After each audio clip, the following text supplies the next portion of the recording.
नमस्कार दोस्तों, आपके चैनल ऑनलाइन स्टडी न्यूज में एक बार फिर से स्वागत है। दोस्तों यहाँ पर आज का जो कॉन्सेप्ट होने वाला है दोस्तों, यहाँ पर राजस्थान रिट एग्जाम 2021 के लिए दोस्तों यहाँ पर यानी कि संविधान का पार्ट 4 स्टार्ट होने वाला है। इससे पहले हमने 3 वीडियो अपलोड कर दिए हैं दोस्तों। यहाँ पर देखिएगा आज के जो वीडियो में है दोस्तों, यहाँ पर यानी कि टोटल जो प्रश्नों की संख्या है वो 37 प्रश्नों इसमें सम्मिलित किए गए हैं दोस्तों। यहाँ पर जिसमें यहाँ पर लोकसभा के जो प्रश्न रह चुके हैं, राष्ट्रपति से संबंधित रह चुके हैं, राज्यसभा से संबंधित जो क्वेश्चन रह चुके हैं दोस्तों, यहाँ पर वो क्वेश्चन यहाँ पर आज कंप्लीट करने वाले हैं दोस्तों यहाँ पर। और प्लीज कमेंट में जरूर बताना कि आपने कितने प्रश्नों का सही आंसर दिया है दोस्तों। यहाँ पर ये आपका रीट का सिलेबस है दोस्तों, यहाँ पर इसको अच्छे से देख लीजिएगा। यानी कि राजस्थान अध्यापक पात्रता परीक्षा रीट 2021 माध्यमिक शिक्षा बोर्ड अजमेर का जो प्रश्न बैंक है दोस्तों, यहाँ पर सारे प्रश्न उसी से लिए गए हैं दोस्तों यहाँ पर। तो ध्यान रखिएगा, सभी प्रश्न आपको अटेंड कीजिएगा दोस्तों। यहाँ पर अब तक हमने जो वीडियो अपलोड कर दिए है वो 44 वीडियो अपलोड कर दिए हैं दोस्तों यहाँ पर रीट के लिए। जी हाँ दोस्तों, ये 45वें नंबर का वीडियो है, तो इस 45वें नंबर का वीडियो को कंप्लीटली पूरा कीजिएगा दोस्तों यहाँ पर। तो देखिएगा पहले नंबर का क्वेश्चन स्टार्ट करते हैं दोस्तों यहाँ पर। ये यानी कि राजस्थान रीट एग्जाम पेपर 25 अप्रैल 2021 के सिलेबस पर आधारित है दोस्तों। यहाँ पर एक एक कॉन्सेप्ट यहाँ पर कवर किया जा रहा है दोस्तों। यहाँ पर 16,000 प्रश्न आपके पास जल्द मिल जाएंगे दोस्तों यहाँ पर, जिनमें से लगभग 10,000 प्रश्न आपके पास पहुंच चुके हैं दोस्तों यहाँ पर वीडियो के माध्यम से। देखिएगा दोस्तों यहाँ पर आज का जो कॉन्सेप्ट होने वाला है, भारत का संपूर्ण संविधान में पार्ट 4 की बात करेंगे दोस्तों यहाँ पर, जिसमें भारतीय संसद, लोकसभा, राज्यसभा, उपराष्ट्रपति और सर्वोच्च न्यायालय के बारे में। उसके बाद दोस्तों यहाँ पर मैं बताऊंगा वीडियो के अंत में कौन सा कॉन्सेप्ट आने वाला है। तो पहला क्वेश्चन देखिएगा दोस्तों यहाँ पर, किस सदन में अध्यक्ष उस सदन का सदस्य नहीं होता है? बताइएगा इसका सही आंसर क्या हो जाएगा।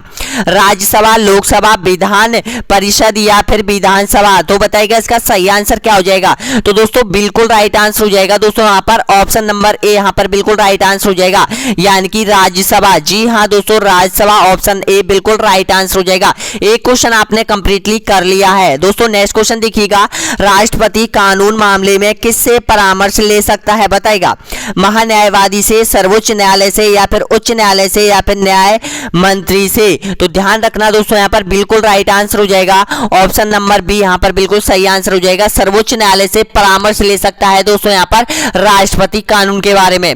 नेक्स्ट क्वेश्चन देखिएगा, 2 क्वेश्चन आपने कंप्लीट कर लिए हैं। सर्वोच्च न्यायालय के क्षेत्राधिकार में वृद्धि करने का अधिकार किसको प्राप्त है? बताएगा इसका सही आंसर क्या हो जाएगा। मंत्री परिषद को है, राष्ट्रपति को है, सर्वोच्च न्यायालय को है या फिर संसद को है? तो बिल्कुल सही आंसर हो जाएगा दोस्तों यहाँ पर ऑप्शन नंबर बिल्कुल राइट आंसर हो जाएगा, संसद को है दोस्तों यहाँ पर। डी ऑप्शन बिल्कुल सही आंसर हो जाएगा। संसद को अधिकार है कि वो सर्वोच्च न्याय के क्षेत्र में वृद्धि कर सकता है दोस्तों यहाँ पर।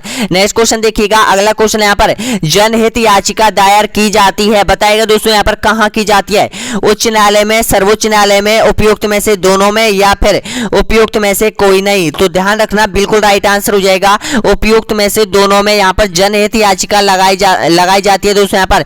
उच्चतम न्यायालय में लगा सकते हैं, सर्वोच्च न्यायालय में लगा सकते हैं दोस्तों यहाँ पर। नेक्स्ट क्वेश्चन देखिएगा, राज्यसभा के सदस्यों का निर्वाचन होता है? बताइएगा दोस्तों यहाँ पर राज्यों की विधानसभा के निर्वाचित सदस्यों के द्वारा, सीधे जनता के द्वारा या फिर लोकसभा सदस्यों के द्वारा या फिर लोकसभा तथा राज्यसभा विधानसभा के सदस्यों के द्वारा? तो बिल्कुल राइट आंसर बताइएगा इसका सही आंसर क्या हो जाएगा। तो ध्यान रखिएगा दोस्तों यहाँ पर ए ऑप्शन बिल्कुल राइट आंसर हो जाएगा, यानी कि राज्यों के विधानसभा में निर्वाचित सदस्यों द्वारा। ए ऑप्शन बिल्कुल सही आंसर हो जाएगा। नेक्स्ट क्वेश्चन देखिएगा, यानी कि उपराष्ट्रपति अपने मत का प्रयोग कब करता है? बताएगा प्रत्येक परिस्थिति में, उसकी इच्छा पर निर्भर करता है, कभी भी नहीं करता, मतों के बराबर रहने की स्थिति में? तो बताइएगा इसका सही आंसर क्या हो जाएगा। ऑप्शन आपके सामने है, बता दीजिएगा दोस्तों यहाँ पर। तो बिल्कुल राइट आंसर हो जाएगा, जब यहाँ पर किसी भी वोट प्रणाली में मत बराबर स्थिति में पड़ते हैं तो उस समय राष्ट्रपति अपने मत का प्रयोग करता है। और डी ऑप्शन बिल्कुल सही आंसर हो जाएगा दोस्तों यहाँ पर, यानी कि डी ऑप्शन बिल्कुल राइट आंसर हो जाएगा। नेक्स्ट क्वेश्चन देखिएगा, यानी कि जब उपराष्ट्रपति राष्ट्रपति का कार्यभार संभालता है तो वह राज्यसभा के सभापति के रूप में भी कार्य कर सकता है।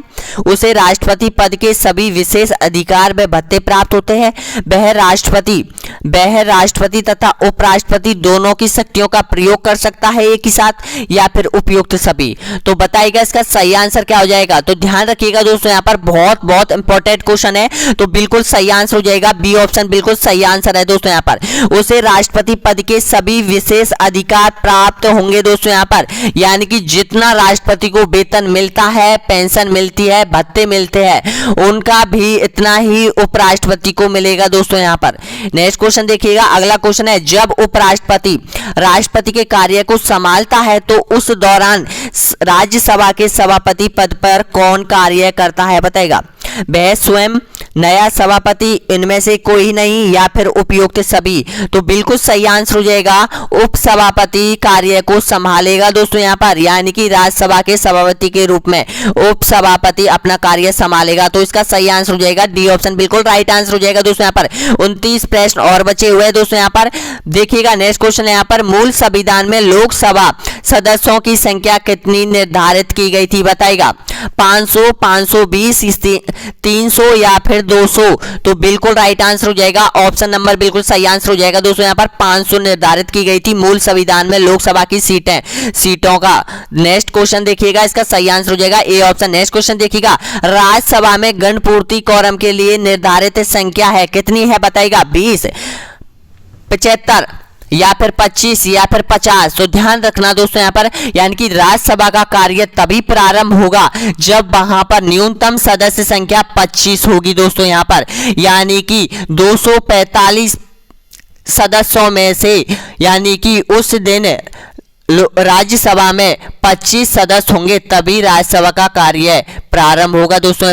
यहाँ पर इसका सही आंसर हो जाएगा सी ऑप्शन, बिल्कुल राइट आंसर हो जाएगा दोस्तों। यहाँ पर एक एक क्वेश्चन को अच्छी तरीके से अटेंड कीजिएगा दोस्तों। यहाँ पर एक बात और, जो स्टूडेंट यहाँ पर यानी कि बैंकिंग प्रणाली के बारे में बात कर रहे हैं कि उनका वीडियो लेकर आए दोस्तों, यहाँ पर मैं लेकर आऊंगा उनके वीडियो, यानी कि उनके प्रश्न। हमारे पास 200 प्रश्न सम्मिलित है दोस्तों यहाँ पर बैंकिंग प्रणाली के, और बैंकिंग प्रणाली में वही चीज पढ़ना जो एक्चुअल में आपके कोर्स में दे रखी है दोस्तों। यहाँ पर मात्र बैंकिंग प्रणाली की 3 चीजें ही है दोस्तों। यहाँ पर 3 कॉन्सेप्ट है, 3 पॉइंट है दोस्तों। यहाँ पर वो ही आपको पढ़ने हैं, फालतू चीज आपको पढ़ने की जरूरत नहीं है दोस्तों। यहाँ पर बैंकिंग प्रणाली, और बैंकिंग प्रणाली में टोटल जो क्वेश्चन पूछे जाएंगे वो यहाँ पर यानी कि 4 या 5 क्वेश्चन ही पूछते हैं दोस्तों यहाँ पर, और पूछा जाएगा दोस्तों यहाँ पर राजस्थान माध्यमिक शिक्षा बोर्ड अजमेर के द्वारा, क्योंकि आपके सिलेबस में ये कॉन्सेप्ट नया जुड़ा हुआ है, और इसमें पहली बार सबसे पहले नॉर्मल क्वेश्चन को डाला जाएगा दोस्तों। यहाँ पर ध्यान रख लीजिएगा, और नॉर्मल क्वेश्चन आपको बैंकिंग प्रणाली के याद कर लेने हैं दोस्तों। यहाँ पर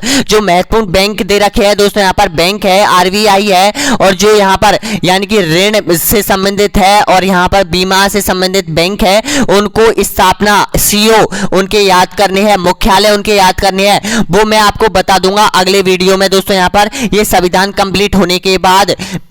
नेक्स्ट क्वेश्चन देखिएगा, राज्यसभा के लिए नामांकित प्रथम फिल्म अभिनेत्री कौन थी, बताइएगा। इसका सही आंसर क्या हो जाएगा। ऑप्शन आपके सामने है, बैजयंती माला, जयललिता, हेमा मालिनी या फिर नरगिस दत्त। तो ध्यान रखना, बिल्कुल सही आंसर हो जाएगा नरगिस दत्त हो जाएगा दोस्तों। यहाँ पर बिल्कुल सही आंसर हो जाएगा डी ऑप्शन, बिल्कुल सही आंसर हो जाएगा। नेक्स्ट क्वेश्चन देखिएगा, राज्यसभा सामान्यतः विधेयक को अधिकतम कितनी अवधि के लिए रोक सकता है, बताइएगा। रोक सकती है, बताइएगा दोस्तों। यहाँ पर 3 माह, 1 माह, 14 दिन या फिर 6 माह के लिए। तो ध्यान रखना, बिल्कुल सही आंसर हो जाएगा 6 माह के लिए रोक सकती है दोस्तों। यहाँ पर किसी भी सामान्य विधेयक को राज्यसभा, इसका सही आंसर हो जाएगा डी ऑप्शन, बिल्कुल राइट आंसर हो जाएगा दोस्तों। यहाँ पर नेक्स्ट क्वेश्चन देखिएगा, बहुत इंपॉर्टेंट क्वेश्चन है, राष्ट्रपति कितने सदस्यों को लोकसभा के लिए नामांकित करता है, बताइएगा। 2 सदस्यों को, 5 सदस्यों को, 12 सदस्यों को या फिर 14 सदस्यों को। तो बिल्कुल सही आंसर हो जाएगा दोस्तों, यहाँ पर बिल्कुल राइट आंसर हो जाएगा दोस्तों। यहाँ पर 2 सदस्यों को यहाँ पर लोकसभा में नामांकित करता है दोस्तों, यहाँ पर राष्ट्रपति, ध्यान रखना। और यानी कि 12 सदस्यों को राज्यसभा में यहाँ पर नामांकित करता है दोस्तों, यहाँ पर ध्यान रखिएगा। नेक्स्ट क्वेश्चन देखिएगा, अगला क्वेश्चन है यहाँ पर, लोकसभा के अध्यक्ष को कौन चुनता है, बताएगा। लोकसभा के सदस्य, राज्यसभा के, या फिर राष्ट्रपति के, या फिर राष्ट्रपति, या फिर संसद के सदस्य। तो बिल्कुल सही आंसर हो जाएगा ऑप्शन नंबर, बिल्कुल राइट आंसर हो जाएगा। लोकसभा लोकसभा के सदस्य यहाँ पर अध्यक्ष का चुनाव करते हैं दोस्तों, यहाँ पर लोकसभा के अध्यक्ष का चुनाव करते हैं। ए ऑप्शन बिल्कुल सही आंसर हो जाएगा। धन विधेयक पारित करने के लिए राज्यसभा को कितना समय दिया जाता है, बताइएगा इसका सही आंसर क्या हो जाएगा। तो यहाँ पर 16 दिन, 14 दिन, 25 दिन या फिर 30 दिन। तो बिल्कुल सही आंसर हो जाएगा 14 दिन का समय दिया जाता है दोस्तों, यहाँ पर बिल्कुल राइट आंसर हो जाएगा। बी ऑप्शन बिल्कुल सही आंसर हो जाएगा दोस्तों। यहाँ पर अगर आप लोगों ने वीडियो को लाइक नहीं किया तो एक बार लाइक कर दीजिएगा दोस्तों, यहाँ पर नीचे लाइक का ऑप्शन दे रखा है दोस्तों यहाँ पर आप लोगों के लिए। नेक्स्ट क्वेश्चन देखिएगा दोस्तों यहाँ पर, यानी कि निम्नलिखित में से कौन जनता द्वारा प्रत्यक्ष रूप से निर्वाचित सदन है, निर्वाचित सदन है, बताइएगा। राज्यसभा, उपयुक्त में से दोनों, लोकसभा या फिर उपयुक्त में से कोई नहीं। तो ध्यान रखना बिल्कुल सही आंसर हो जाएगा लोकसभा, इसका सही आंसर हो जाएगा दोस्तों यहाँ पर। नेक्स्ट क्वेश्चन देखिएगा, भारत में लोकसभा किसका प्रतिनिधित्व करता है, बताइएगा दोस्तों यहाँ पर। राज्यों की विधानसभाओं का, राज्य और केंद्र शासित प्रदेशों का, या फिर राजनीतिक दलों का, या फिर भारतीय जनता का। तो ध्यान रखना बिल्कुल सही आंसर हो जाएगा, बताइएगा। तो देखिएगा बिल्कुल राइट आंसर हो जाएगा ऑप्शन नंबर डी, यहाँ पर बिल्कुल सही आंसर है दोस्तों यहाँ पर, यानी कि भारतीय जनता का यहाँ पर प्रतिनिधित्व करता है लोकसभा, क्योंकि लोकसभा में जो चयनित सांसद है वो सीधे जनता के द्वारा यानी कि चुने जाते हैं। तो इसका सही आंसर हो जाएगा डी ऑप्शन। नेक्स्ट क्वेश्चन देखिएगा, 20 क्वेश्चन और बचे हैं दोस्तों यहाँ पर। इन 20 प्रश्नों को और अटेंड कर लीजिएगा दोस्तों यहाँ पर, ताकि आपका संविधान कंप्लीट होता चला जाएगा दोस्तों यहाँ पर। नेक्स्ट क्वेश्चन देखिएगा, अगला क्वेश्चन है यहाँ पर, बजट सबसे पहले किस सदन में पारित किया जाता है, बताइएगा इसका सही आंसर क्या हो जाएगा। लोकसभा में, राज्यसभा में, या फिर उपयुक्त में से कोई नहीं, या फिर उपयुक्त में से दोनों। तो ध्यान रखना बिल्कुल सही आंसर हो जाएगा। लोकसभा में सबसे पहले बजट पारित किया जाता है वित्त मंत्री के द्वारा दोस्तों यहाँ पर। हर साल बजट पेश होता है दोस्तों यहाँ पर। नेक्स्ट क्वेश्चन देखिएगा, अगला क्वेश्चन है यहाँ पर, यानी कि मंत्रिपरिषद किसके प्रसाद पर्यंत पर कार्य करती है, लोकसभा, राज्यसभा, प्रधानमंत्री या फिर राष्ट्रपति। तो ध्यान रखना बिल्कुल सही आंसर बताइएगा। तो देखिएगा दोस्तों यहाँ पर इसका सही आंसर हो जाएगा, यानी कि लोकसभा के प्रसाद पर्यंत पर यानी कि मंत्रिपरिषद कार्य करती है। तो इसका सही आंसर हो जाएगा ए ऑप्शन बिल्कुल राइट आंसर हो जाएगा। नेक्स्ट क्वेश्चन देखिएगा, यानी कि सर्वोच्च न्यायालय के प्रथम मुख्य न्यायाधीश कौन थे, बताइएगा। के एच बाजू, सुभाष, या के सुब्बाराम, या फिर हीरालाल कानेरिया।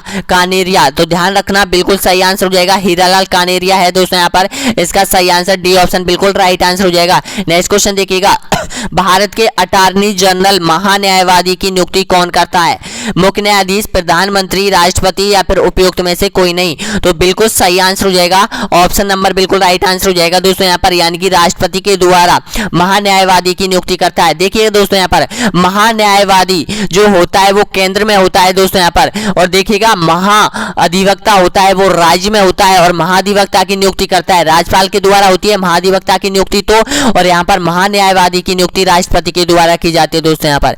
ये कानून का ज्ञाता होता है दोस्तों यहाँ पर, ये इसको कानून के बारे में पूरी जानकारी होती है दोस्तों यहाँ पर। नेक्स्ट क्वेश्चन देखिएगा, इसका सही आंसर हो जाएगा राष्ट्रपति करता है। नेक्स्ट क्वेश्चन देखिएगा, भारत का सबसे बड़ा उच्च न्यायालय है, बताइएगा। बॉम्बे उच्च न्यायालय, इलाहाबाद उच्च न्यायालय, कोलकाता उच्च न्यायालय, या फिर मद्रास उच्च न्यायालय। तो ध्यान रखना बिल्कुल सही आंसर हो जाएगा इलाहाबाद उच्च न्यायालय है उत्तर प्रदेश में, भारत का सबसे बड़ा दोस्तों यहाँ पर, यानी कि सबसे अधिक न्यायाधीश है दोस्तों यहाँ पर इसमें। और तो अब भारत में उच्च न्यायालय कितने हो चुके हैं, 25 उच्च न्यायालय हो चुके हैं दोस्तों यहाँ पर, ये भी ध्यान रख लेना। पहले 24 थे लेकिन अब एक बढ़ चुका है, आंध्र प्रदेश में एक उच्च न्यायालय की स्थापना हो चुकी है दोस्तों यहाँ पर, ये भी याद कर लेना। लेकिन जब उच्च न्यायालय और यहाँ पर जो पॉइंट आएगा मैं आपको बता दूंगा। नेक्स्ट क्वेश्चन देखिएगा, अगला क्वेश्चन है यहाँ पर, यानी कि भारतीय संविधान के किस अनुच्छेद में लोकसभा के गठन के संबंध में प्रावधान किया गया है, अनुच्छेद 74, अनुच्छेद 89, अनुच्छेद 81 या फिर अनुच्छेद 18। तो ध्यान रखना बिल्कुल सही आंसर हो जाएगा ए ऑप्शन नंबर बिल्कुल राइट आंसर हो जाएगा 81। जी हाँ दोस्तों, 81 अनुच्छेद में यहाँ पर लोकसभा के गठन का प्रावधान किया गया है संविधान में। तो इसका सही आंसर हो जाएगा सी ऑप्शन बिल्कुल राइट आंसर हो जाएगा। नेक्स्ट क्वेश्चन देखिएगा, लोकसभा की अधिकतम सदस्य संख्या कितनी हो सकती है, बताएगा। 542, 547, 545 या फिर 552 हो सकती है। तो बिल्कुल सही आंसर हो जाएगा दोस्तों यहाँ पर, बिल्कुल राइट आंसर हो जाएगा 552 सदस्य संख्या अधिकतम हो सकती है। दोस्तों यहाँ पर देखिएगा दोस्तों यहाँ पर कुछ राज्यों में यहाँ पर लोकसभा की सीटें अभी तक आवंटित नहीं है। और क्यों नहीं है उसका कारण मैं बताता हूं दोस्तों यहाँ पर, क्योंकि उन राज्यों में इतनी जनसंख्या नहीं है कि वो एक सीट यहाँ पर यानी कि अलॉटमेंट हो सके उनके लिए। दोस्तों यहाँ पर यानी कि प्रत्येक 10 लाख या फिर 10 लाख जनसंख्या पर एक सीट का आवंटित होना जरूरी है। तो इसलिए सिक्किम की आपको पता है जनसंख्या 6 लाख के बराबर है, 6 लाख के बराबर है, इसलिए वहां पर लोकसभा की सीटें आवंटित नहीं है, सिक्किम में नहीं है। और भी ऐसे राज्य है जिनमें यहाँ पर सदस्य संख्या नहीं है। दोस्तों यहाँ पर नेक्स्ट क्वेश्चन देखिएगा, अगला क्वेश्चन है वर्तमान में लोकसभा के कितने सदस्यों को राज्यसभा की जनता सीधे निर्वाचित करती है? राज्य की जनता सीधे निर्वाचित करती है, बताएगा 510, 520, 525 या फिर 530। तो बिल्कुल सही आंसर हो जाएगा ऑप्शन नंबर, बिल्कुल राइट आंसर हो जाएगा दोस्तों यहाँ पर 530। देखिएगा दोस्तों यहाँ पर प्रश्न को ध्यान से पढ़िएगा, यानी कि पूछा है यानी कि देश के राज्यों से चुनकर आते हैं, कितने सदस्य चुनकर आते हैं? ये आते हैं 530 सदस्य चुनकर आते हैं। और बाकी जो सदस्य है दोस्तों यहाँ पर यानी कि बाकी जो 13 सदस्य है वो केंद्र शासित प्रदेशों से चुनकर आते हैं। और जो 2 सदस्य होते हैं वो यहाँ पर राष्ट्रपति के द्वारा मनोनीत किए जाते हैं दोस्तों यहाँ पर। तो ध्यान रखना दोस्तों यहाँ पर, एक बार और बता देता हूं, यानी कि टोटल 530 सदस्य जनता के द्वारा चुने जाते हैं राज्यों से। और 213 सदस्य आपको पता है कि यहाँ पर केंद्र शासित प्रदेशों से चुनकर आते हैं दोस्तों यहाँ पर। और देखिएगा यहाँ पर 2 सदस्य राष्ट्रपति के द्वारा मनोनीत किए जाते हैं, यानी कि लोकसभा में। ध्यान रखना लोकसभा में। नेक्स्ट क्वेश्चन देखिएगा, लोकसभा में राज्यों को किस आधार पर सीटें आवंटित होती है? बताएगा क्षेत्रफल के आधार पर, भाषा के आधार पर, गरीबी के आधार पर या फिर जनसंख्या के आधार पर? तो बिल्कुल सही आंसर हो जाएगा ऑप्शन नंबर, बिल्कुल राइट आंसर हो जाएगा दोस्तों यहाँ पर, यानी कि जनसंख्या के आधार पर यहाँ पर लोकसभा में, राज्यसभा में सीटें आवंटित होती है दोस्तों यहाँ पर। तो इसका सही आंसर हो जाएगा डी ऑप्शन, बिल्कुल राइट आंसर हो जाएगा। नेक्स्ट क्वेश्चन देखिएगा, वर्तमान समय में लोकसभा सदस्य संख्या कितनी है? बताएगा 540, 545 या फिर 245 या फिर 250?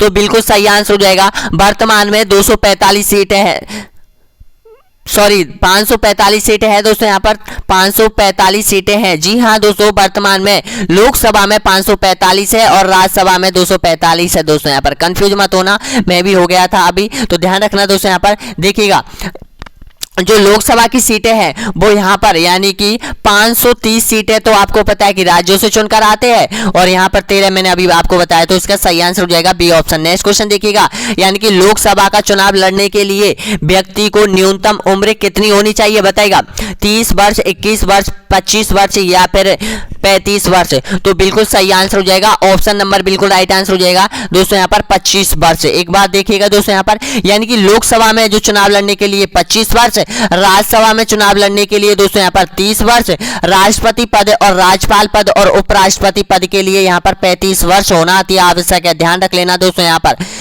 अगला क्वेश्चन देखिएगा, नेक्स्ट क्वेश्चन यहाँ पर है, अगला क्वेश्चन बहुत इंपॉर्टेंट क्वेश्चन है दोस्तों यहाँ पर। बताइएगा यानी कि किस राज्य में सबसे अधिक लोकसभा की सीटें हैं, बताना है आपको। पश्चिम बंगाल, बिहार, महाराष्ट्र या फिर उत्तर प्रदेश? दोस्तों यहाँ पर बिल्कुल सही आंसर हो जाएगा उत्तर प्रदेश, इसका सही आंसर हो जाएगा दोस्तों यहाँ पर, डी ऑप्शन बिल्कुल राइट आंसर हो जाएगा। 8 क्वेश्चन और बचे हैं दोस्तों यहाँ पर। नेक्स्ट क्वेश्चन देखिएगा, लोकसभा का सामान्य कार्यकाल कितने वर्षों का होता है? बताइएगा इसका सही आंसर क्या हो जाएगा, 6 वर्षों का, 4 वर्षों का, 5 वर्षों का? तो बिल्कुल सही आंसर हो जाएगा 5 वर्षों का लोकसभा का सामान्य कार्यकाल होता है दोस्तों यहाँ पर। नेक्स्ट क्वेश्चन देखिएगा, प्रथम लोकसभा का गठन कब हुआ था? इसका आंसर आपको कमेंट बॉक्स में देना है दोस्तों यहाँ पर। जो भी स्टूडेंट यहाँ तक पहुंचे हैं एक बार लाइक करके इसका आंसर आपको कमेंट बॉक्स में दे दीजिएगा दोस्तों यहाँ पर। जिसको पता नहीं है वो यहाँ पर कमेंट बॉक्स में इसका आंसर देख सकते हैं दोस्तों यहाँ पर। प्रश्न क्या है, प्रथम लोकसभा का गठन कब हुआ था? बताएगा 1950 में, 1956 में, 1952 में या फिर 1945 में? तो ध्यान रखिएगा इसका आंसर आपको कमेंट बॉक्स में देना है। नेक्स्ट क्वेश्चन देखिएगा, लोकसभा को उसके कार्यकाल की समाप्ति से पूर्व भी भंग किया जा सकता है? बताएगा राष्ट्रपति के द्वारा उसकी इच्छा के अनुसार, लोकसभा अध्यक्ष की सलाह पर या फिर सर्वोच्च न्यायालय के न्यायाधीश की सलाह पर या फिर प्रधानमंत्री की सलाह पर? तो बिल्कुल सही आंसर हो जाएगा प्रधानमंत्री की सलाह पर, यानी कि लोकसभा को भंग किया जा सकता है। तो इसका सही आंसर हो जाएगा डी ऑप्शन राइट आंसर हो जाएगा। नेक्स्ट क्वेश्चन देखिएगा दोस्तों यहाँ पर, अगला क्वेश्चन है यहाँ पर, यानी कि लोकसभा अध्यक्ष को प्रति माह वेतन के रूप में कितना रुपया मिलता है? यानी कि 2,50,000, 2,80,000, 3,50,000 या फिर 4 लाख रुपए। तो ध्यान रखना दोस्तों यहाँ पर जितना वेतन यहाँ पर उपराष्ट्रपति को मिलता है उतना ही वेतन यहाँ पर लोकसभा अध्यक्ष को दिया जाता है। तो बताइएगा इसका सही आंसर क्या हो जाएगा? देखिएगा बिल्कुल राइट आंसर हो जाएगा डी ऑप्शन बिल्कुल सही आंसर हो जाएगा। 4 लाख रुपए वेतन दिया जाता है दोस्तों यहाँ पर, यानी कि लोकसभा अध्यक्ष को, यानी कि लोकसभा अध्यक्ष जितना कार्य करता है उतना कार्य उपराष्ट्रपति करता है दोस्तों यहाँ पर। और उपराष्ट्रपति राज्यसभा का सदन सभापति होता है, उसी तरह से यहाँ पर लोकसभा का पदेन सभापति होता है, वो यहाँ पर होता है दोस्तों, यहाँ पर लोकसभा अध्यक्ष होता है। नेक्स्ट क्वेश्चन देखिएगा, यानी कि लोकसभा अध्यक्ष अपना त्याग पत्र किसको देता है? बताएगा राष्ट्रपति को, उपराष्ट्रपति को, प्रधानमंत्री को या फिर लोकसभा उपाध्यक्ष को? तो बिल्कुल सही आंसर हो जाएगा लोकसभा उपाध्यक्ष, इसका सही आंसर हो जाएगा। जिस प्रकार राष्ट्रपति अपना त्याग पत्र उपराष्ट्रपति को देता है, नीचे वाले व्यक्ति को देता है, उसी प्रकार दोस्तों यहाँ पर लोकसभा अध्यक्ष उपाध्यक्ष को अपना त्याग पत्र देता है दोस्तों यहाँ पर। नेक्स्ट क्वेश्चन देखिएगा, अगला क्वेश्चन है यहाँ पर, लोकसभा अध्यक्ष का चुनाव कौन करता है? बताएगा संसद के सदस्य, लोकसभा के सदस्य, लोकसभा के निर्वाचित सदस्य या फिर उपयुक्त में से कोई नहीं? तो बिल्कुल सही आंसर हो जाएगा, यानी कि लोकसभा के, जी हाँ दोस्तों, लोकसभा के सदस्य इसका सही आंसर हो जाएगा, यानी कि बिल्कुल राइट आंसर हो जाएगा। बी ऑप्शन बिल्कुल सही आंसर हो जाएगा। लोकसभा के सदस्य यानी कि अपने बीच में से लोकसभा अध्यक्ष का चुनाव करते हैं। नेक्स्ट क्वेश्चन देखिएगा, लोकसभा की अध्यक्षता कौन करता है? बताएगा स्पीकर, भारत का राष्ट्रपति या फिर भारत का प्रधानमंत्री या फिर उपयुक्त में से कोई नहीं? तो बिल्कुल सही आंसर हो जाएगा स्पीकर, प्रोडम स्पीकर करता है दोस्तों यहाँ पर लोकसभा की अध्यक्षता। नेक्स्ट क्वेश्चन देखिएगा, भारत में लोकसभा का अध्यक्ष मनोनीत किया जाता है, चयन किया जाता है, नियुक्त किया जाता है या फिर निर्वाचित किया जाता है? तो बताइए इसका सही आंसर क्या हो जाएगा? तो दोस्तों बिल्कुल राइट आंसर हो जाएगा निर्वाचित किया जाता है, यानी कि डी ऑप्शन बिल्कुल सही आंसर हो जाएगा। तो दोस्तों आप लोगों ने यहाँ पर टोटल जो क्वेश्चन अभी अटेंड किए हैं वो यहाँ पर 37 क्वेश्चन अटेंड किए हैं, और प्लीज कमेंट में बता दीजिए कि आपने 37 प्रश्न में से कितने प्रश्नों का सही आंसर दिया है दोस्तों यहाँ पर। तो इस तरह से अगला जो वीडियो होगा आपका वो देख लीजिएगा दोस्तों यहाँ पर, यानी कि राजस्थान रिट एग्जाम पेपर 25 अप्रैल 2021 के लिए भारत का संपूर्ण संविधान पार्ट 5 होगा दोस्तों यहाँ पर, जिसमें प्रधानमंत्री की शक्तियां दोस्तों यहाँ पर, कुछ अनुच्छेद और यहाँ पर मंत्रिमंडल दोस्तों यहाँ पर। तो ध्यान रखना ये कॉन्सेप्ट आपके सिलेबस में दे रखा है प्रधानमंत्री और मंत्रिमंडल से संबंधित, तो इसको आप कंप्लीटली कर लीजिएगा दोस्तों यहाँ पर। मैं आपको एक बार और से कॉन्सेप्ट में आपको कंप्लीटली बता देता हूं दोस्तों यहाँ पर, देखिएगा यानी कि एक एक कॉन्सेप्ट में कवर करवा रहा हूं दोस्तों यहाँ पर। लगभग 80% कोर्स आपका कंप्लीट हो चुका है एसएसटी का, तो ध्यान रखिएगा दोस्तों यहाँ पर, ये आपका कोर्स है। तो इसमें देखिएगा दोस्तों यहाँ पर, यानी कि जो यहाँ पर संविधान का जो पार्ट है दोस्तों यहाँ पर, जिसमें आपको मिलता है, जिसमें आपको मिला हुआ है दोस्तों यहाँ पर, देखिएगा यानी कि संविधान में है संसद, राष्ट्रपति, प्रधानमंत्री एवं मंत्रिपरिषद, उच्च न्यायालय, सरकारी पंचायती एवं नगरीय राज्य एवं राज्यों के विशेष संदर्भ में जिला प्रशासन पर न्यायालय, ये सभी आपको मैं कंप्लीट करवाऊंगा दोस्तों यहाँ पर। तो अगले वीडियो में प्रधानमंत्री और मंत्रिपरिषद के बारे में पूरे क्वेश्चन लेकर आऊंगा दोस्तों यहाँ पर, देखिएगा। और बैंकिंग प्रणाली के बारे में मैं आपको वीडियो बनाऊंगा दोस्तों यहाँ पर, 2 वीडियो में या 1 वीडियो में मैं आपको बैंकिंग प्रणाली कवर करवा दूंगा दोस्तों यहाँ पर, जिसमें से आपके 4 या 5 क्वेश्चन 100% फंसने वाले हैं दोस्तों यहाँ पर। तो वीडियो देखने के लिए बहुत बहुत धन्यवाद दोस्तों यहाँ पर सभी स्टूडेंटों का। और दोस्तों यहाँ पर सभी वीडियो अगर आपको देखने हैं तो वो 1 से और यहाँ पर 44-45 तक वीडियो देख लीजिएगा दोस्तों यहाँ पर। ये 45वें नंबर का वीडियो है। अब तक जो वीडियो बन चुके हैं वो 45 वीडियो बन चुके हैं, जिसकी लिंक वीडियो के नीचे आपको मिल जाएगी दोस्तों यहाँ पर। एक बार और बता दूं दोस्तों यहाँ पर कि आप लोग टेलीग्राम ज्वाइन नहीं कर पा रहे हैं दी गई लिंक के अनुसार, पहले आपको टेलीग्राम ऐप डाउनलोड करना पड़ेगा दोस्तों यहाँ पर। उसके बाद आप यहाँ पर इस लिंक पर ओके करोगे तब यहाँ पर आप ज्वाइनिंग हो सकते हैं दोस्तों यहाँ पर टेलीग्राम ग्रुप पर दोस्तों यहाँ पर। बहुत बहुत धन्यवाद सभी को वीडियो देखने के लिए। एक बार जाते जाते लाइक और कर दीजिएगा दोस्तों यहाँ पर।